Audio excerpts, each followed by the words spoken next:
Olá, eu sou Kessia Coutinho e está começando o Multiplix Notícias a Semana. Aqui você vê e revê as principais informações dos últimos dias na região serrana do Rio. Em dezembro do ano passado, o loteamento Tiradentes, no bairro Amparo, foi fortemente atingido pelas chuvas de verão. 8 meses depois, nada foi feito no local e os moradores resolveram comemorar o aniversário da vergonha, nome escolhido por eles para mostrar a indignação com o poder público. Na manhã desta quinta-feira, os moradores do loteamento Tiradentes, em Amparo, distrito de Nova Friburgo, organizaram um aniversário diferente, o aniversário da vergonha. Mas nesse evento, o bolo não simboliza nenhuma comemoração. Pelo contrário, hoje é o dia em que os moradores lamentam os 210 dias em que uma parte da rua Jerônimo de Castro e Souza cedeu com as chuvas de dezembro de 2019. E até hoje, nada foi feito. O parabéns cantado por dezenas de moradores é um grito de revolta contra o descaso da Prefeitura, da Defesa Civil e da nova FAOL. Há 120 dias, os ônibus não estão passando por ali. No início de fevereiro, o prefeito assinou um documento exigindo da empresa Nova FAOL a implantação do sistema de baldeação. O que foi suspenso no dia 20 de março, sem nenhuma justificativa. Nós tentamos várias vezes uma reunião com o prefeito, não conseguimos. Semana passada estivemos na FAOL com o diretor-geral que alegou que aguarda o laudo da Defesa Civil desde janeiro. Passa os caminhões aqui, todos os dias passam os caminhões. Agora, queremos ver o laudo da Defesa Civil. A falta de transporte público tem causado transtornos à população de Tiradentes. Dona Gilsara, por exemplo, mora há 30 anos na localidade e sofre com a situação. Semana retrasada eu passei mal com uma crise renal. Foi durante o dia, não tinha transporte, não tinha vizinho porque a maioria trabalha, não conseguia carona para descer. Tive que descer isso tudo a pé até o posto de saúde. Tive que voltar tudo a pé novamente. Chegar em casa com mais dores ainda. O problema tem afetado muita gente. Eu sou renal crônico, né? Chego aqui pelo menos 10 horas da noite, tenho que subir a pé depois de 4 horas de diálise.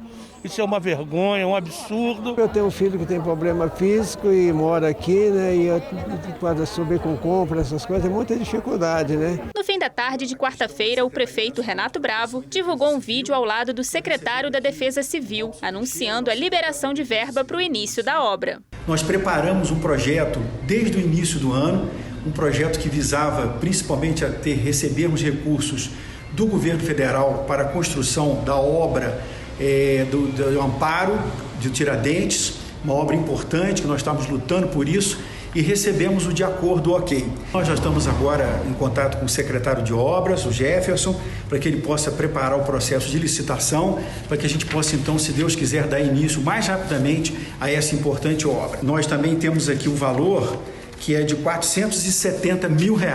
A Multiplix entrou em contato com a nova FAOL. A concessionária informou que os ônibus não estão operando por falta de segurança e que eles só vão retornar quando a obra for concluída. Enquanto o reparo da pista não sai do papel, só resta aos moradores esperar. E o que ele espera do prefeito é que ele tome providência e resolva esse problema rápido, o mais rápido possível, né? A Prefeitura de Nova Friburgo anunciou recentemente que em agosto as aulas da rede municipal de ensino retornarão de forma online.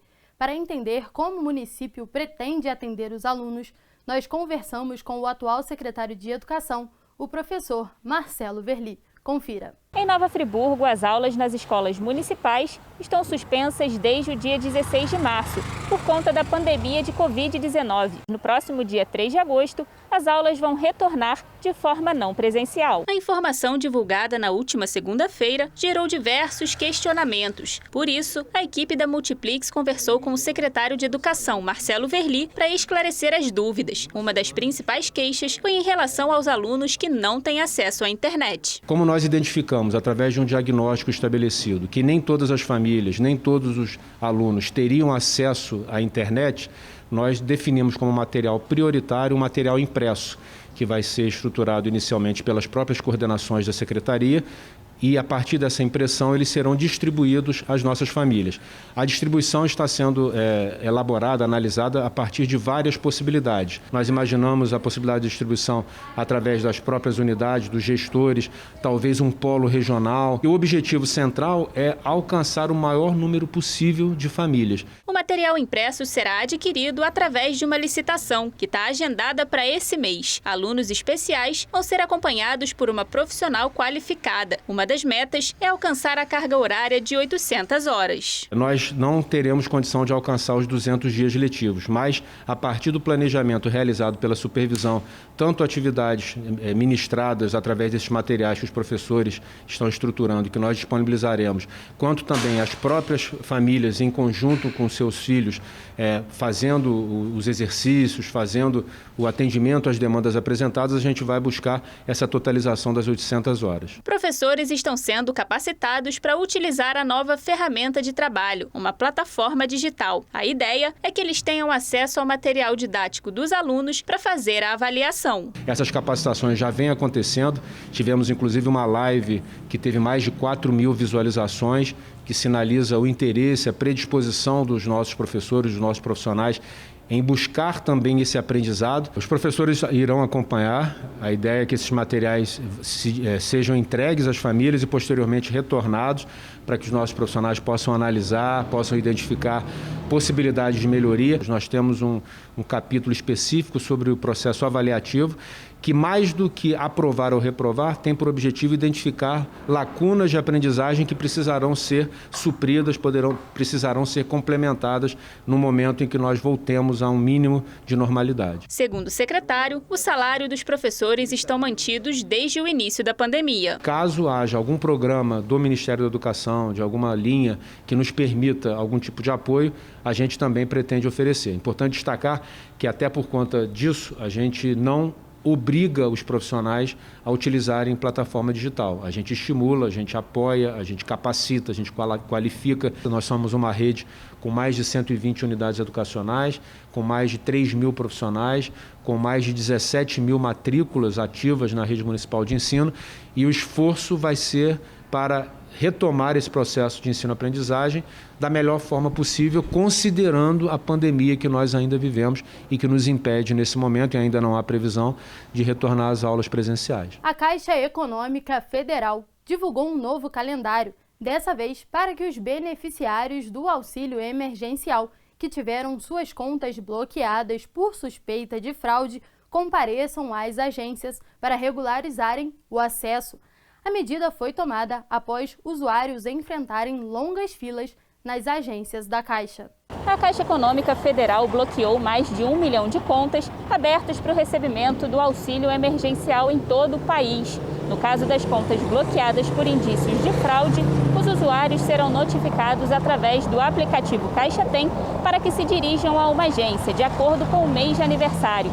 Segundo o banco, o objetivo é evitar filas e aglomerações. As orientações para desbloqueio das contas começaram a valer essa semana. Os nascidos em janeiro, fevereiro e março foram notificados até esta sexta-feira, 24 de julho. Os aniversariantes de abril e maio devem comparecer às agências do dia 27 ao dia 31 de julho.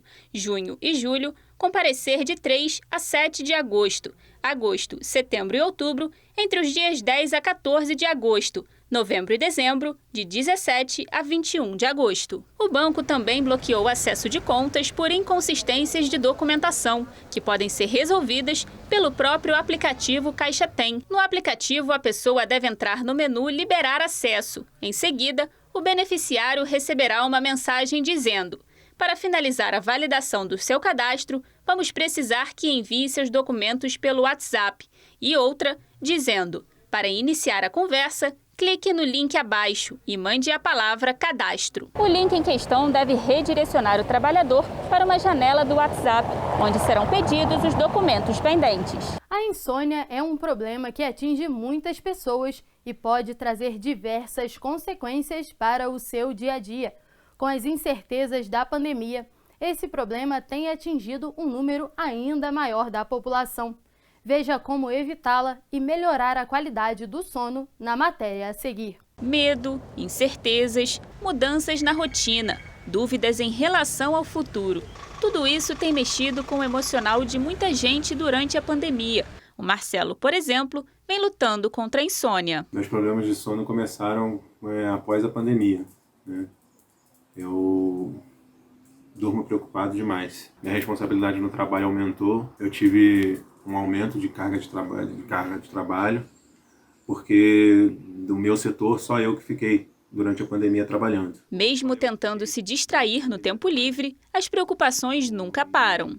Também me preocupa muito eu voltar para casa e trazer a doença para dentro de casa. Os problemas com insônia são mais comuns do que a gente imagina. Segundo a Associação Brasileira do Sono, 73 milhões de brasileiros sofrem com o distúrbio e cerca de 30% a 40% da população ainda vão sofrer com a insônia em alguma fase da vida. Segundo o neurologista Fábio Fernandes, uma das principais causas para a insônia durante esse período é a mudança da rotina. Porque ao começar a trabalhar em casa, a gente não tem uma rotina de que acorda, se arruma, sai para trabalhar. A gente fica dentro de casa, então a gente tende a ter períodos maiores de descanso, começa a usar a cama para trabalhar. Isso é um perigo, porque as pessoas começam a misturar o local de descanso com o local de trabalho. O excesso de tecnologia pode agravar o problema. Celular, tablet, televisão, eles emitem uma luz azul que atingem a nossa glândula pineal através da nossa visão. Essa luz, ao chegar lá, ela estimula o nosso cérebro, deixando nosso cérebro ativo, sem vontade de dormir. A insônia ainda pode desenvolver outros tipos de problemas, como alterações de humor, dificuldades de memória e concentração, intolerância, irritabilidade e ansiedade. Para evitar a insônia e ter uma melhor qualidade de sono, o neurologista dá algumas dicas. Escolher um horário para dormir, ter uma rotina para dormir. Não importa muito se você quer dormir meia-noite, 1h da manhã, 11 da noite. O ideal é que você tenha uma rotina sempre. Se você for dormir meia-noite, você sempre tenta dormir meia-noite. Não tenta prolongar esse horário. Não ter muitas luzes, não ter muito barulho, não ter muitas distrações dentro do seu quarto. Evitar comer comidas pesadas, comidas condimentadas, comidas com frituras, refrigerantes. A gente tem que mudar a nossa rotina para poder dormir bem. A procura por acessórios eletrônicos cresceu bastante neste período de pandemia. Seja para trabalho ou diversão, está até difícil de encontrar alguns deles no comércio de Nova Friburgo. Fones de ouvidos, microfone, capinhas, suporte para celular. A procura por esses produtos aumentou durante a pandemia. Mas o grande campeão de vendas atualmente é o Ring Light, já que muita gente começou a apostar na gravação de vídeos na internet, seja para trabalho ou até diversão. TikTok, hoje eu acho que está tudo levando a gente mesmo para o online, para vendas online, para conversas virtuais e vídeos e tudo mais. Então aumentou muito, sim. Outros acessórios que também passaram a ser muito requisitados são os tripés e as webcams. Que era uma tecnologia que já não se usava mais, que os computadores já vêm com a própria câmera, mas as pessoas estão usando o desktop, né, o computador mesmo, e aumentou muito. Mas conseguir esses produtos com os fornecedores não está sendo nada fácil. Sendo muito difícil, poucos fornecedores estão trabalhando, a gente não encontra. Tá tudo muito caro, né? Tudo importado, entendeu? Então não está sendo fácil encontrar esses produtos. O preço aumentou por falta da oferta do produto no mercado. Não está entrando nada no Brasil. A gente trabalha com tudo com exportação. Então o que tem ficou caro, porque, né? A lei da oferta e da procura. As pessoas estão ficando mais tempo em casa e as aulas presenciais passaram a ser online. Isso explica a grande procura por esses produtos. Além disso, muitas empresas adotaram um sistema de home office. Uma pesquisa feita pela empresa Foco do Cliente mostra que no Brasil, entre todas as adaptações feitas no mercado de trabalho, a principal delas foi o home office, com 38%. Para quem quiser trabalhar online, ter uma estrutura melhor de transmissão ou só se divertir na internet durante o tempo livre, aí vai uma dica. Um microfone bom para fazer uma boa filmagem, um tripé também para a imagem ficar legal, para o celular ficar, né, paradozinho para fazer. Um anel de luz também para ter a iluminação própria. Eu acho que os vídeos vão ficar de qualidade, vão ficar legal. E vamos falar agora sobre arte. uma artista plástica carioca que escolheu Nova Friburgo para morar, utiliza como matéria-prima de suas obras as pedras. Pois é, essa é uma técnica que ela herdou da avó. A repórter Maiara Gachim e o cinegrafista Warley Freiman foram conhecer um pouquinho dessa história e você confere o resultado agora.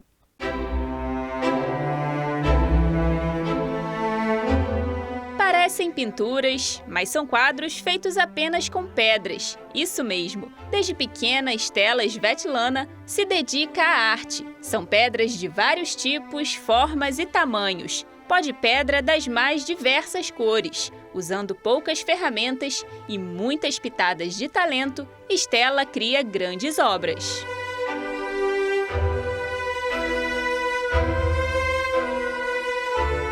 E todo esse talento foi herdado da avó dela, a artista russa Galia Bulatkin. Eu achava super bonito, né? Ela se dedicava muito a isso e eu achei assim empolgante, né, o trabalho com as pedras. Meu primeiro quadrinho, inclusive, eu fiz com pedra brita, porque ela não deixava eu usar as pedrinhas dela, né, que naquele tempo eram pedrinhas semi-preciosas, né? São pedras muito coloridas. Eu ficava encantada com aquilo e sempre gostei de criar formas, né, e fazer coisas assim boas para o visual. Algumas obras da avó, que ficam expostas na casa dela no bairro Cônego, em Nova Friburgo, servem de inspiração.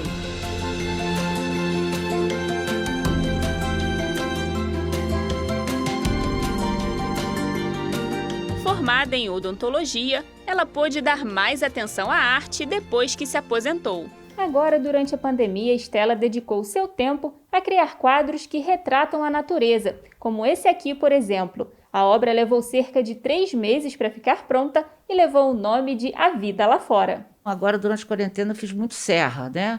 Árvores, serra, paisagens, de acordo com o dia. Então, eu ia idealizando, eu não tirei de nenhum postal de nada, foi de uma ideia. Grande parte do material usado para fazer as obras foi deixada pela avó. Ela estava desenvolvendo muito trabalho, e depois, como ela ficou doente, ainda ficou bastante material dela. Basicamente, o que eu necessito é a base, onde eu vou desenvolver a minha obra, e a cola. O restante eu vou desenvolvendo. Algumas coisas mais geométricas eu uso materiais odontológicos para poder fazer o corte, tudo, né? O bisel, às vezes determinadas linhas, mas a maioria são com alicates. Eu procuro preservar a natureza da pedra. Além dos quadros, ela usa as pedras para desenvolver outras peças decorativas. Criatividade é o que não falta. Sobre uma possível exposição depois da pandemia, a artista disse que ainda está pensando no assunto. E a gente fica aqui torcendo para apreciar essas raridades bem de pertinho. Eu penso em fazer um trabalho que agrade, que eu fique feliz, que as pessoas fiquem felizes, porque o mundo está precisando ver coisas boas, né? E vou desenvolvendo esse trabalho com muito carinho, né?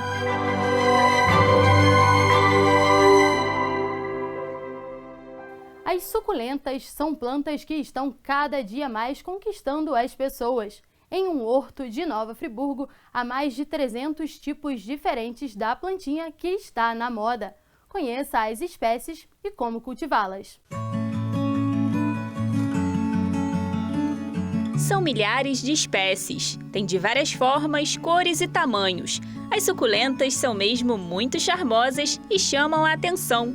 Nesse horto em Vargem Alta, localidade de Nova Friburgo, são cultivadas cerca de 300 tipos. Disponíveis para venda, tem umas 150. Agora, na pandemia, a procura pelas plantinhas aumentou. A entrega é feita para diversas lojas especializadas em plantas, até para o Rio de Janeiro. Está sendo o momento delas.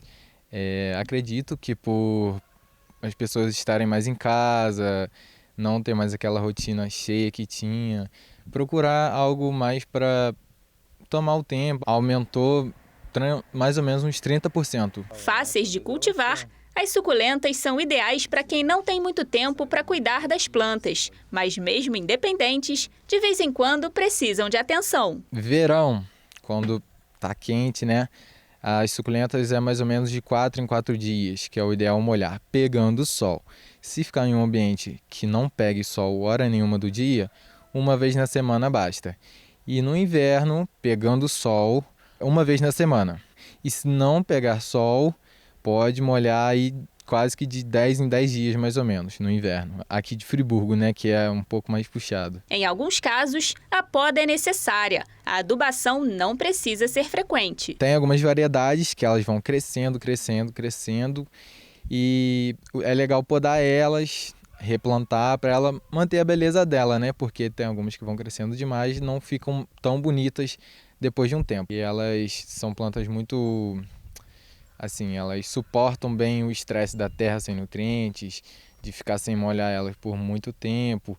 E com esse estresse que é causado nelas, elas até pegam a coloração mais bonita. É o que faz elas terem as cores mais aprimoradas. Essas plantas são cultivadas em vasos de tamanhos variados, mas o que muita gente não sabe é que algumas espécies podem ser plantadas diretamente no solo, como essas aqui, por exemplo. Com preços acessíveis, as plantinhas estão na moda e são campeãs de venda. Seja no vaso ou no solo, dentro de casa ou no jardim, as suculentas dão um brilho especial na decoração.